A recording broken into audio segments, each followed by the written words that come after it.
Have you ever stared at something so much that you miss something that's right in plain sight? I think we all have, right? I know it happens in fantasy football all the time. It's called damn paralysis by overanalysis, but you know what? I live for this and I'm a damn machine that doesn't ever stop. That's why in today's episode, we're talking about 10 sleepers that no one else is talking about.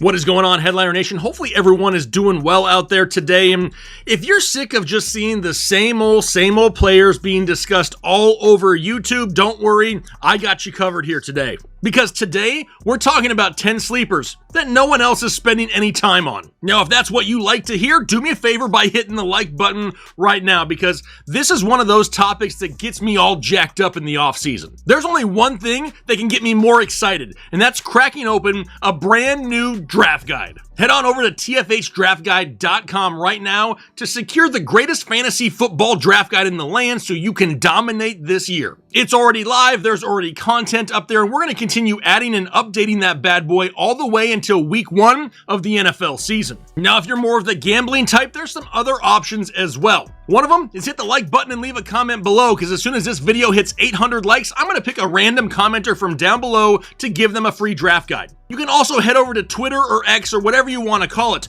Follow the channel's page over there. The pinned tweet has a contest for you to enter in to win a free draft guide there. Or you can sign up for a new account over on Underdog Fantasy. All you got to do is use the referral code Headliners when you do so. Make the minimum $10 deposit, then you're going to get a free special pick added to your account. You're going to get yourself a first-time deposit bonus of up to $250 in bonus cash. Plus, I'm going to send you a free draft guide. Now, links to all of those things are down below in the description, so be sure to check them out. But now let's talk about a few sleepers that no one else is mentioning.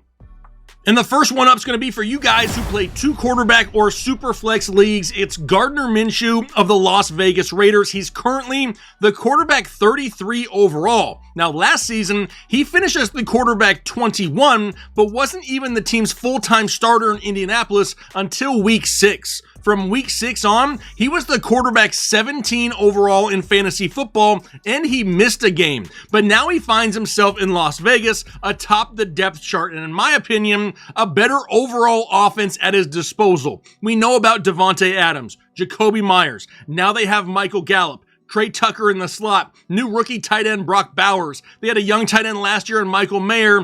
That has to be way better than having Michael Pittman and Josh Downs. Now, he may not be flashy, he may not be a top 12 overall quarterback, but he is a super solid quarterback too that allows you to draft added depth in the mid-rounds instead of another quarterback. On a team that could be trailing and throwing weekly, Gardner Minshew could easily average 15 plus fantasy points per game, just like he did last year. Plus, I mean, come on, who doesn't want this on their fantasy team?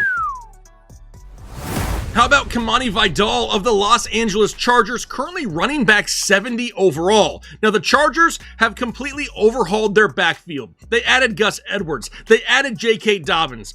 Jim Harbaugh basically pillaged the backfield from his brother in Baltimore. But the Chargers also just drafted Kamani Vidal here in the NFL draft this year. Now, most of y'all probably don't really know anything about him, but over the last 2 years in college, he had 3,100 total yards and 25 touchdowns. He was a third-team All-American, Sun Belt Offensive Player of the Year. He averaged over 20 touches a game. He's 5'8", 213 pounds, and if you watch some of his film, he's kind of a mixture of Doug Martin and the last running back that Jim Harbaugh coached in the NFL, Frank Gore. Now, Vidal is kind of a bland runner, but he gets the damn job done, and he can handle a large workload and is definitely going to challenge for a role in this offense. That's not what you want to hear if you're Gus Edwards, though. But let's not sit back and just act like Gus Edwards has been perfectly healthy as some workhorse running back in the NFL. He has never had over 210 touches in a season and has never had 1,000 total yards in a season. And don't even get me started on J.K. Dobbins.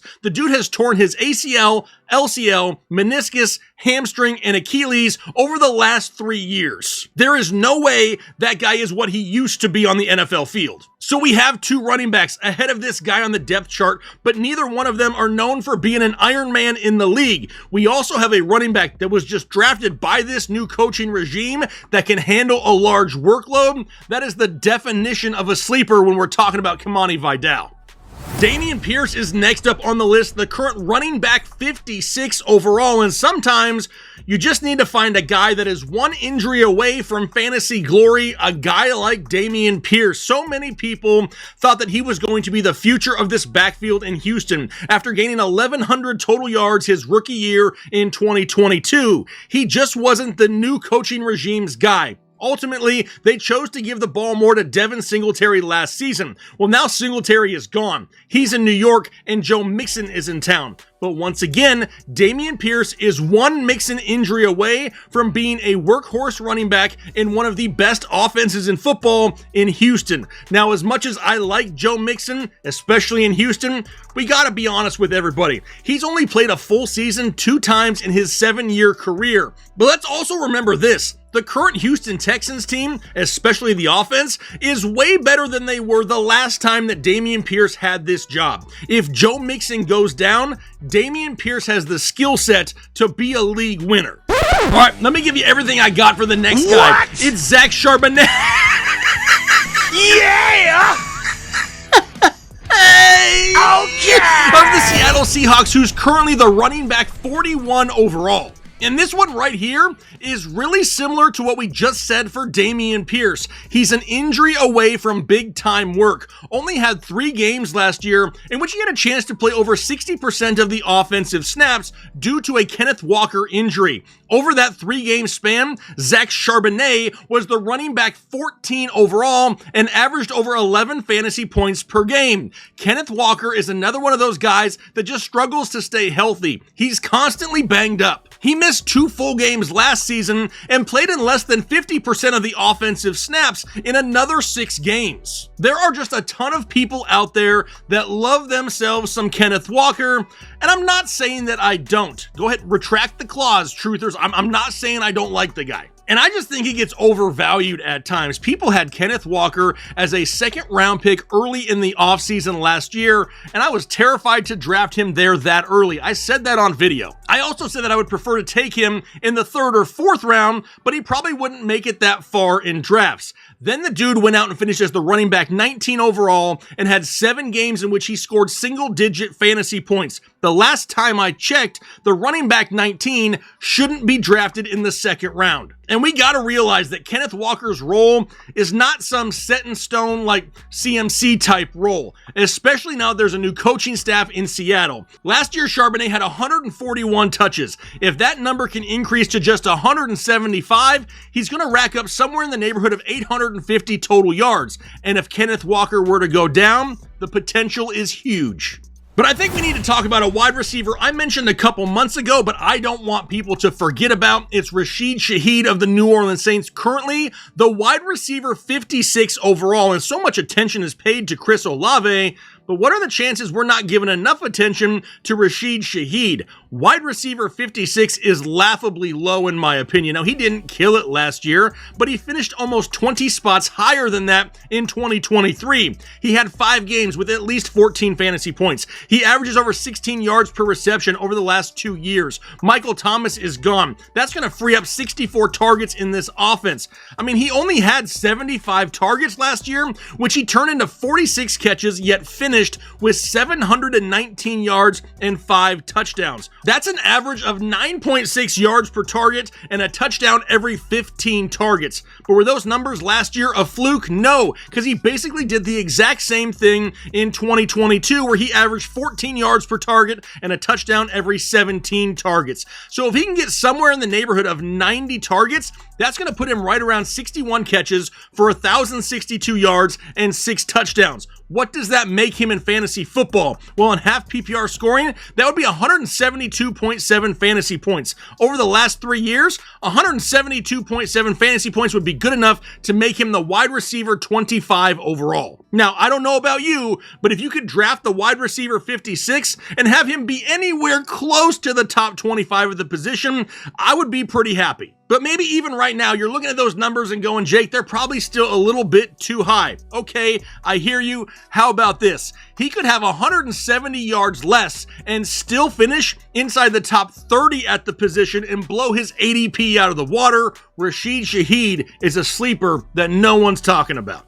How about Greg Dortch of the Arizona Cardinals, the current wide receiver 111? Now, Big Dortch Energy is a name that we just don't mention enough. Everyone talks about Marvin Harrison Jr. Everyone talks about Trey McBride, but as of right now, Greg Dortch is in line to be the starting slot wide receiver for the Arizona Cardinals. Now, Kyler Murray came out here recently and said, hey, if Dortch was 6'3", he'd be a top 5 pick. He just possesses the knowledge to be in the right spot at the right time, all over the field. He's a sure-handed wide receiver that can definitely get open. He was one of Kyler Murray's top targets when he returned last season from his injury. He plays on a team with one of the worst defenses in football. Arizona is going to be losing all year long, throwing the ball all 4 quarters, just trying to play catch-up. He may be one of those deeper league options, but he should be a name that you pay attention to on your waiver wire at the start of the season. If he starts off strong and you have somebody bottom-feeding on your bench, Greg Dortch, Big Dortch Energy, could be an option. Next up is Luke McCaffrey of the Washington Commanders, the current wide receiver 105. I mean, the last name alone should really tell us that we need to pay a little bit of attention to this kid. He's in camp catching balls, taking handoffs, lining up inside, lining up outside. He's just all over the place. He's also one of the guys that's showing up every single day at 5:45 a.m. to study with new quarterback Jayden Daniels. This guy is the youngest in his family and has had the opportunity to watch them and take something from each one of them. He is the total Swiss Army knife, and as of right now, things are lining up for him to be the starting slot wide receiver in Washington. If Jayden Daniels struggles at all out of the gate, he's going to be looking for a safety valve like Luke McCaffrey. He may be another one of those guys that's a deeper league option, but you need to pay attention to early on in the season. If he starts off strong, if he's racking up targets, he's probably going to be a priority add super early.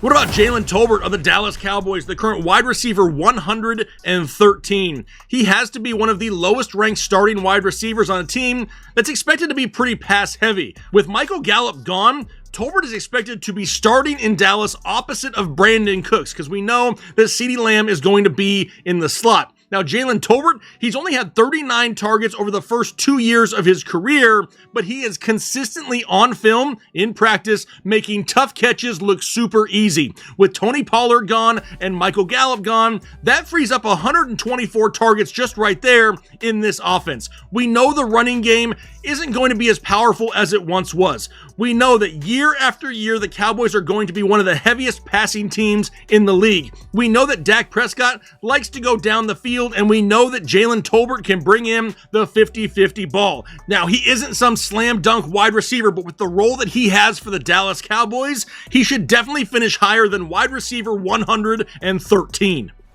All right, don't forget about Tyler Boyd either of the Tennessee Titans, now the current wide receiver 87. And even though all of the wide receivers in Tennessee qualify for AARP, I don't think we should totally forget about Tyler Boyd. He's going to be the starting slot wide receiver in Tennessee. Both DeAndre Hopkins and Calvin Ridley are getting a little bit older. Tennessee has moved from a run-heavy team to a potential pass-first offense. We have a new head coach in Brian Callahan, who brought Tyler Boyd over from Cincinnati, where they've been together for the last 5 years. Boyd has had over 750 yards receiving in 5 of his last 6 seasons played. He's been a 1,000-yard receiver in this league before. He's been a guy that can rack up volume. He's had 148 targets in a season before. And if we're being completely honest, he's one of the better overall slot wide receivers right now in the NFL. If anything were to happen to Calvin Ridley or DeAndre Hopkins, Tyler Boyd is going to be able to step into an increased role easily. As far as I'm concerned, Tyler Boyd is one of those bottom-of-the-bench stash type guys, or somebody you watch for early on the waiver wire.